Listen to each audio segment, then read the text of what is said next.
तीन साधु और एक विधवा औरत। अध्याय 1। अंधकार में गिरी नारी। बहुत समय पहले की बात है। एक सुदूर गांव था जिसका नाम था शांतिपुर। ये गांव पहाड़ों और घने जंगलों से घिरा हुआ था।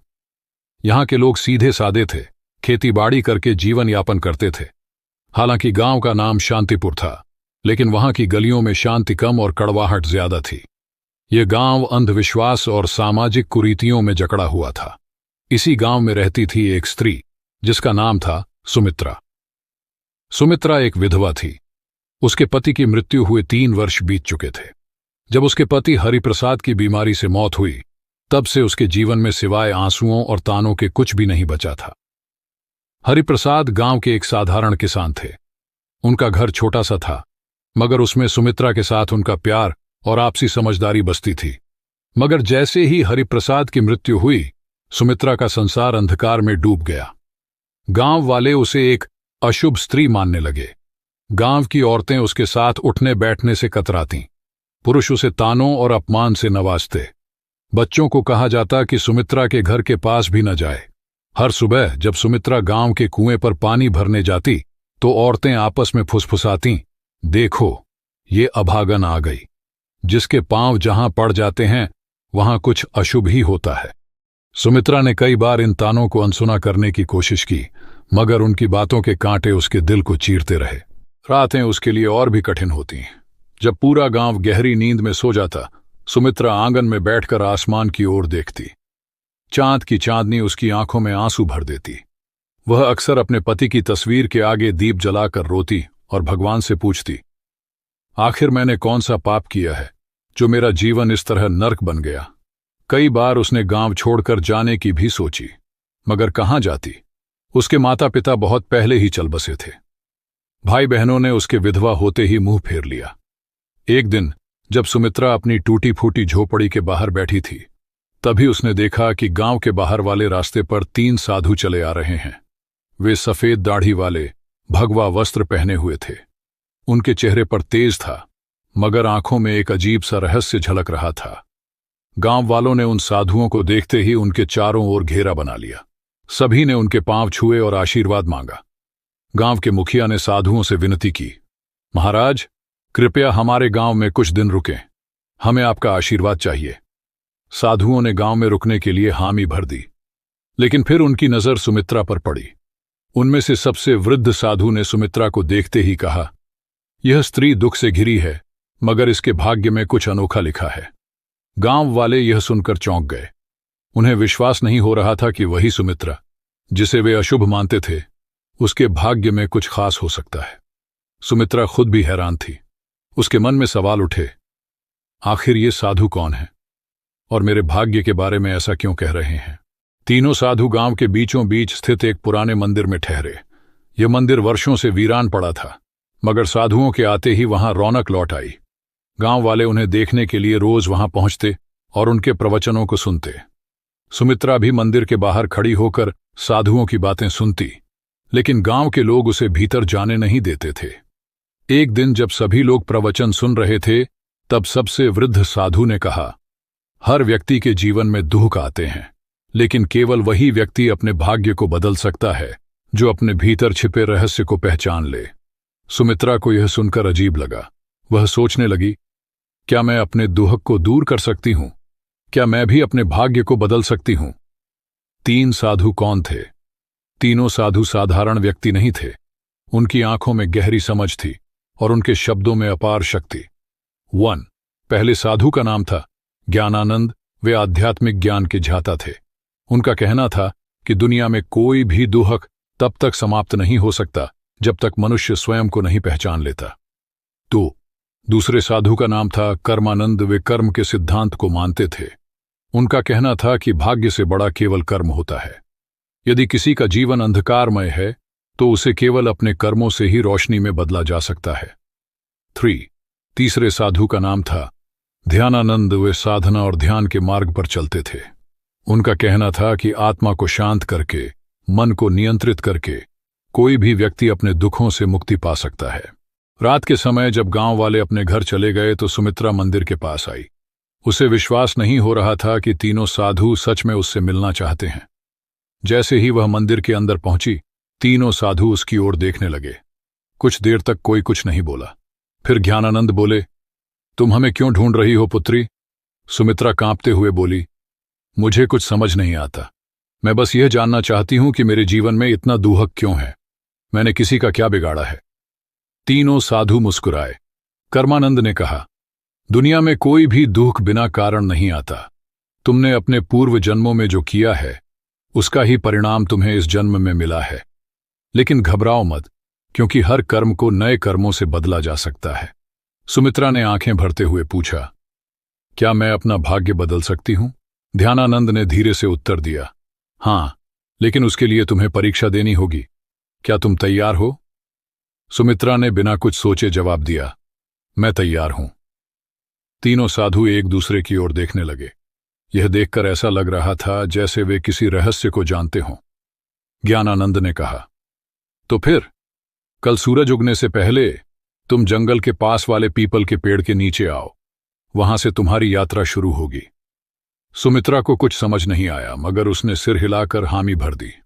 गांव में फैली अफवाह। अगले दिन गांव में यह खबर आग की तरह फैल गई कि तीनों साधुओं ने सुमित्रा को जंगल में बुलाया है। गांव के लोग आपस में चर्चा करने लगे, क्या ये साधु इसे कोई वरदान देने वाले हैं या फिर इसे श्राप मिलेगा? गांव की कुछ औरतें आपस में फुसफुसाने लगीं, कहीं ये साधु हमें धोखा तो नहीं दे रहे। लेकिन सुमित्रा को इन बातों से कोई फर्क नहीं पड़ा। उसे केवल इस बात की चिंता थी कि आखिर जंगल में उसके साथ क्या होने वाला है। उस रात सुमित्रा सो नहीं सकी। वह बार बार सोच रही थी, क्या सच में कोई मेरी मदद कर सकता है या यह भी सिर्फ एक और छलावा है? लेकिन अब वह ठान चुकी थी कि चाहे कुछ भी हो जाए, वह अगले दिन सूरज उगने से पहले जंगल के पास जाएगी। हे खड़े थे, वे गहरी तपस्या में लीन थे। उनके चारों ओर एक अद्भुत शांति फैली हुई थी। सुमित्रा ने हाथ जोड़कर प्रणाम किया और कहा, मैं आ गई हूं महाराज, अब मुझे बताइए कि मेरी परीक्षा क्या है? ज्ञानानंद ने आंखें खोलीं और बोले, यह संसार एक भ्रम है पुत्री। जो इसे समझ लेता है वही अपने भाग्य को बदल सकता है। लेकिन इससे पहले कि हम तुम्हें ज्ञान दें, तुम्हें अपनी परीक्षा देनी होगी। कर्मानंद ने कहा, हम तुम्हें इस जंगल में छोड़ रहे हैं। तुम्हें रात भर अकेले यहीं रहना होगा। ये जंगल बहुत रहस्यमयी है। यहां जंगली जानवर भी हैं और अदृश्य शक्तियां भी। लेकिन अगर तुमने अपना डर छोड़ दिया तो तुम पहली परीक्षा पास कर जाओगी। सुमित्रा को यह सुनकर झटका लगा। रात भर अकेले जंगल में वह डर गई थी, लेकिन उसने अपने भीतर हिम्मत जुटाई और कहा, मैं तैयार हूं। तीनों साधु मुस्कुराए और बोले, हम कल सुबह सूरज उगने के बाद यहां आएंगे। तब तक तुम्हें अकेले रहना होगा। इतना कहकर तीनों साधु जंगल के दूसरे छोर की ओर चले गए और सुमित्रा अकेली रह गई। शाम ढलते ही जंगल में अंधेरा छाने लगा। चारों ओर अजीब अजीब सी आवाजें आने लगीं। दूर किसी पेड़ पर उल्लू बोल रहा था। झाड़ियों में कुछ सरसराने की आवाजें आ रही थीं। सुमित्रा ने अपने दिल को संभाला और एक पेड़ के नीचे बैठ गई। लेकिन जैसे ही रात गहराने लगी, भय भी बढ़ने लगा। अचानक उसे लगा कि कोई परछाई उसकी ओर बढ़ रही है। उसका दिल जोर जोर से धड़कने लगा। क्या यह कोई जंगली जानवर है या कोई भूत? लेकिन तभी उसे साधुओं की बात याद आई। अगर तुमने अपना डर छोड़ दिया तो तुम पहली परीक्षा पास कर जाओगी। उसने अपनी आंखें बंद कीं, गहरी सांस ली और खुद से कहा, मुझे डरना नहीं चाहिए। मैं यहां अकेली नहीं हूं, मेरे साथ भगवान हैं।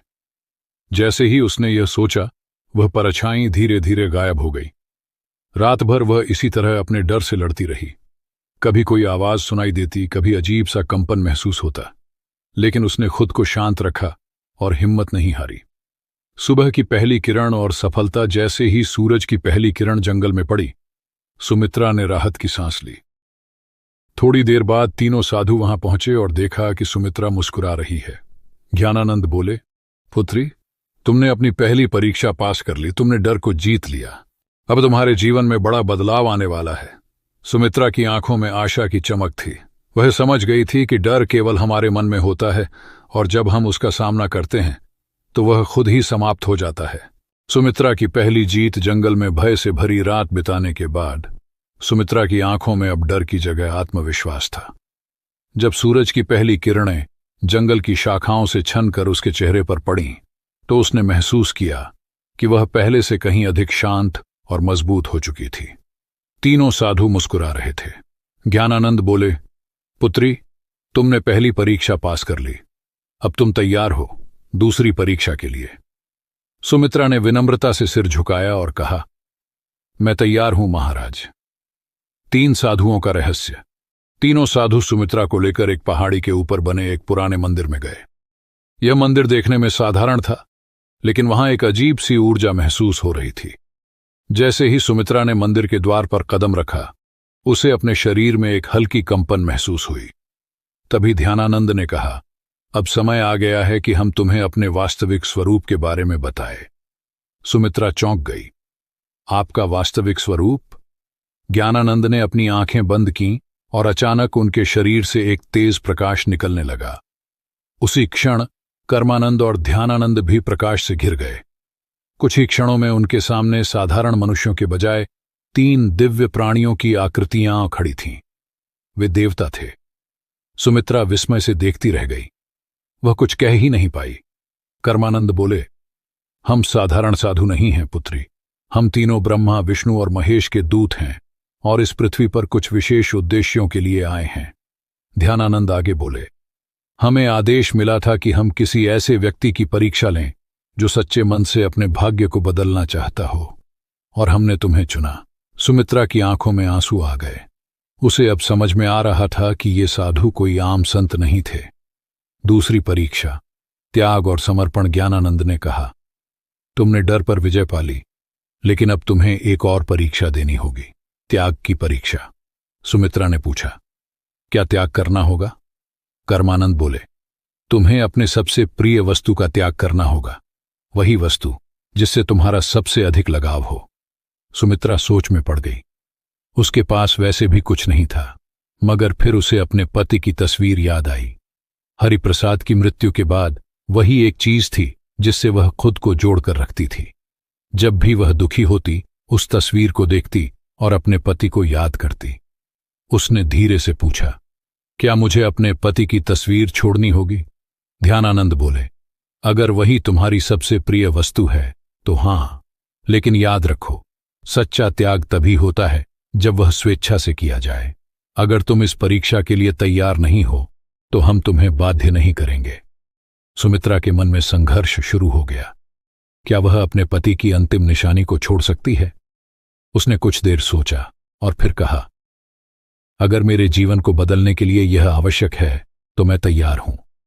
तीनों साधु मुस्कुरा उठे। तो जाओ और अपनी सबसे प्रिय वस्तु को गांव के तालाब में प्रवाहित कर दो। त्याग का क्षण। सुमित्रा गांव वापस आई और अपनी झोपड़ी में गई। वहां एक पुराने संदूक में वह तस्वीर रखी हुई थी। उसने कांपते हाथों से उसे उठाया और तालाब की ओर चल पड़ी। गांव के कुछ लोग उसे ऐसा करते देख रहे थे। वे आपस में बातें कर रहे थे, अब यह पागल हो गई है, अपने पति की तस्वीर क्यों फेंक रही है? लेकिन सुमित्रा ने उनकी बातों पर ध्यान नहीं दिया। उसने धीरे से तस्वीर को पानी में प्रवाहित कर दिया। जैसे ही तस्वीर पानी में डूबी, उसे महसूस हुआ कि उसके दिल का सारा भार भी पानी में समा गया है। अब वह हल्का महसूस कर रही थी। दूसरी परीक्षा सफल। जैसे ही वह वापस जंगल में पहुंची, तीनों साधु वहां खड़े थे।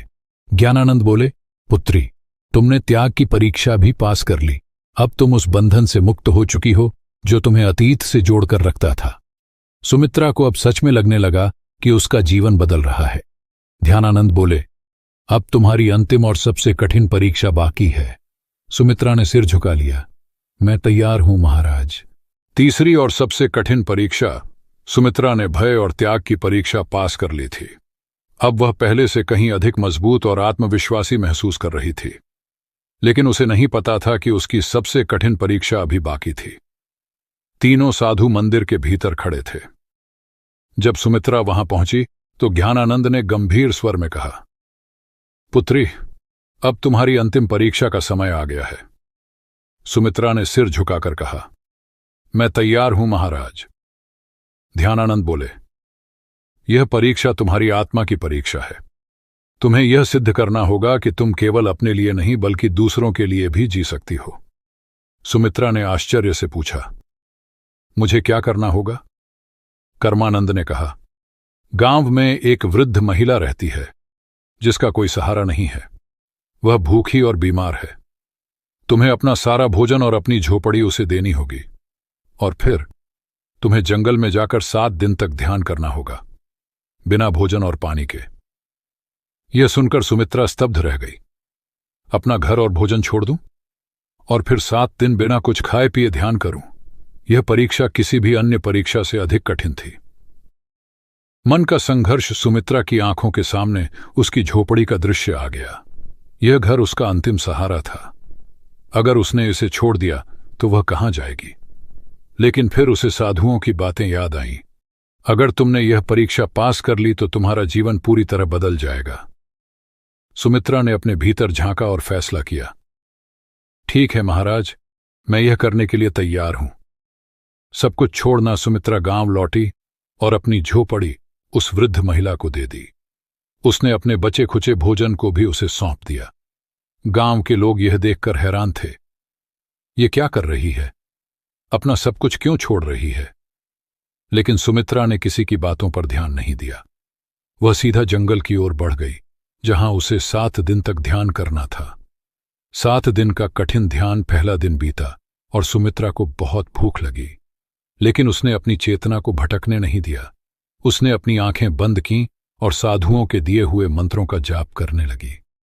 दूसरे दिन उसे प्यास ने सताना शुरू किया, लेकिन उसने पानी की इच्छा को भी त्याग दिया और ध्यान में लगी रही। तीसरे दिन उसके शरीर में कमजोरी आने लगी, लेकिन उसने हार नहीं मानी। चौथे दिन उसे लगा कि वह अब और नहीं सह पाएगी, लेकिन तभी उसे साधुओं की बातें याद आईं। सच्ची शक्ति शरीर में नहीं, मन में होती है। 5वें और 6ठे दिन वह पूरी तरह ध्यान में डूब गई थी। अब उसे भूख प्यास महसूस ही नहीं हो रही थी। 7वें दिन जब सूरज उगा तो कुछ अद्भुत हुआ। सुमित्रा की आत्मा एक नई ऊर्जा से भर गई थी। उसे महसूस हो रहा था जैसे वह एक साधारण स्त्री नहीं रही, बल्कि एक दिव्य शक्ति से जुड़ चुकी है। सुमित्रा का रूपांतरण जब 7वां दिन पूरा हुआ तो तीनों साधु उसके सामने प्रकट हुए। ज्ञानानंद बोले, पुत्री, तुमने अपनी अंतिम परीक्षा भी पास कर ली।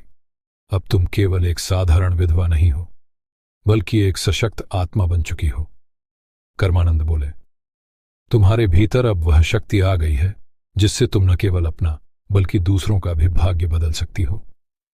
ध्यानानंद ने अपने हाथ उठाए और कहा, तुम्हें आशीर्वाद देते हैं कि अब से तुम्हारी जिंदगी सुख, शांति और सम्मान से भरी होगी। सुमित्रा के चारों ओर एक सुनहरी रोशनी फैल गई।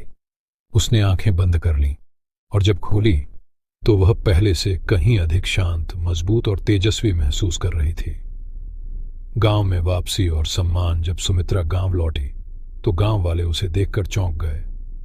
अब वह कोई दुखी विधवा नहीं थी। उसके चेहरे पर दिव्यता थी, उसकी आंखों में आत्मविश्वास था।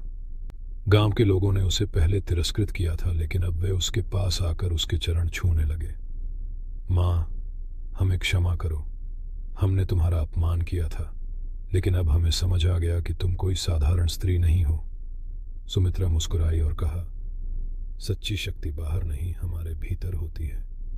जब हम अपने डर, अपने मोह और अपने अहंकार को त्याग देते हैं, तभी हम असली शक्ति को प्राप्त कर सकते हैं। गांव वालों ने उसे गांव की सम्माननीय महिला घोषित कर दिया। अब वह पूरे गांव की मार्गदर्शक बन गई थी।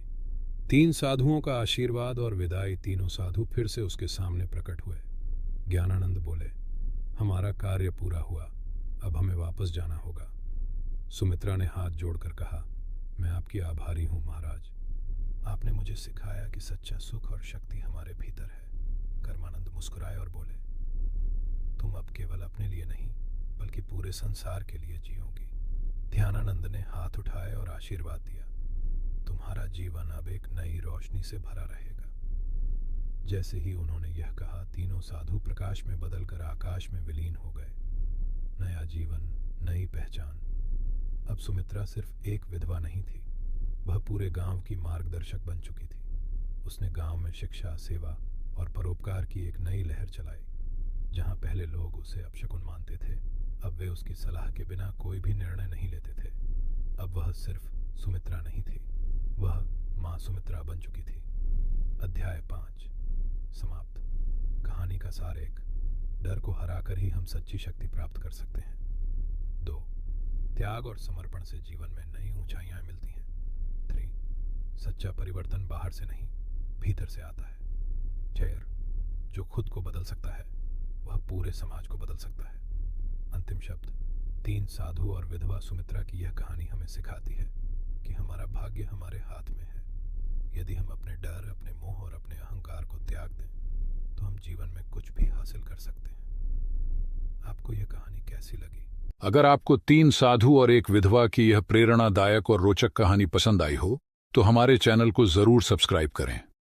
आपकी राय हमारे लिए बहुत महत्वपूर्ण है, इसलिए कमेंट में बताइए कि आपको यह कहानी कैसी लगी, कौन सा मोमेंट सबसे ज्यादा प्रेरणादायक लगा।